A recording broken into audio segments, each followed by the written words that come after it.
Hi everyone, it's Mrs. Crane here. Just wanted to send you a quick message inviting you and encouraging you to attend next week's parent-teacher conferences.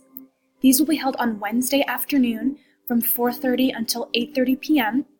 and then again on Thursday from 11 a.m. until 8 p.m. with a dinner break from 4 to 4:40.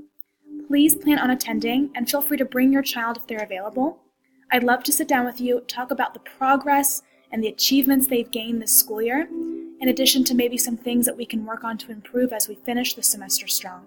We'll look at MAP reading data, which is a standardized test correlated to reading comprehension and ACT prediction scores. We'll look at students' reading progress and talk about upcoming projects and assignments that are happening in our English class.